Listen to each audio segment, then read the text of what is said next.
Here we are in late January. I wanted to touch on a topic quickly for you to think about. Many of you may be tracking the information that has been being put out by some well-known intelligence and ex-intelligence people. Scott Mann, Sarah Adams, Dave Boone Benton of Benghazi fame, those kind of people, have been talking about how there is a very probable incoming mass event, coordinated terrorist attack that's going to be carried out by Al-Qaeda in 2025.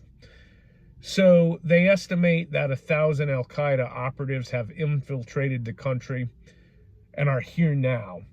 While the open border is a very detrimental thing, the truth is most of these operatives have probably come in from relatively legal means, have come in with sort of legitimate paperwork done in Afghanistan for them, that sort of thing. And they're here. And what we see is likely going to look more like what was witnessed in Israel on October 7th than resembling 9/11.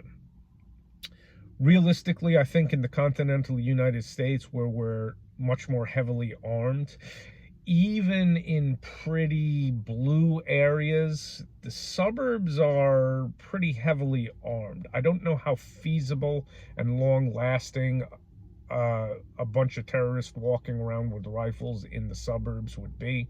You know, maybe a very large urban area, but again, they're going to look for places where they can maximize body count. So probably big crowded events in urban areas is what this would be looking like. I would guess that what we would see will be more like what was witnessed in Mumbai, India. I would encourage you to research that particular terror attack. Basically, you had, I think it was about a dozen guys, if memory serves, hitting multiple points in the city, and it actually went for several days, even with the Hotel Mumbai being taken over by these guys, etc.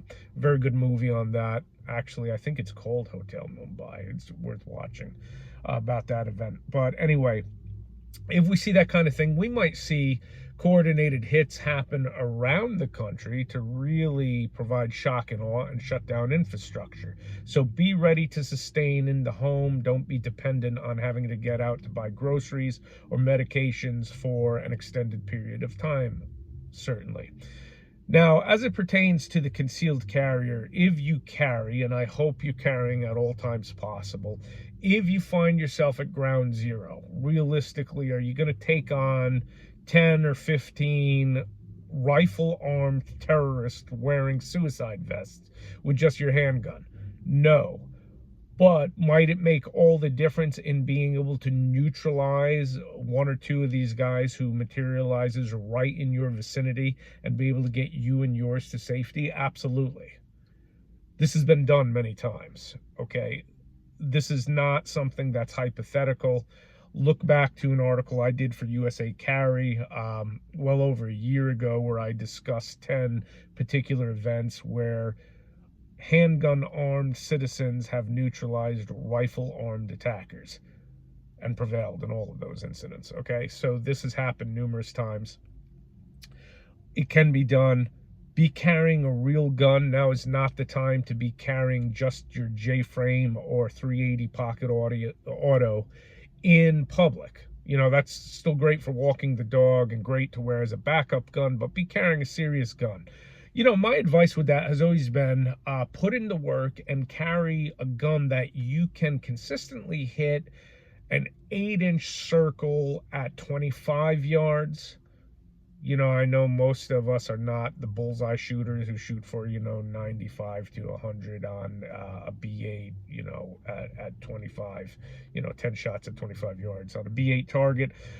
My advice is if you can keep them in the down zero of an IDPA target, that's an 8-inch circle at 25 yards, and keep them in a C zone of a USPSA target at 50 yards. That is doing quite well. That means you have the capability to reach out to that 50 yards or so. And the more the better, especially if you have a dot on the gun. But as a baseline, that A zone at 25 yards, that C zone at 50 yards, that is doing quite well, and realistically you're going to have the skill set and the equipment to be able to reach out to deal with this kind of entity a little bit better. And it should be a no-brainer. This is calling for an escalated threat level, where if you have to deal with this kind of thing, you want to be carrying a serious handgun. I'll go a step further. I think now is a great time to be carrying a backup gun, specifically if you are out and about with family a lot. It's likely that your spouse, significant other, your partner, maybe adult children, if they don't carry guns, having a backup gun allows you to arm another person if things get bad.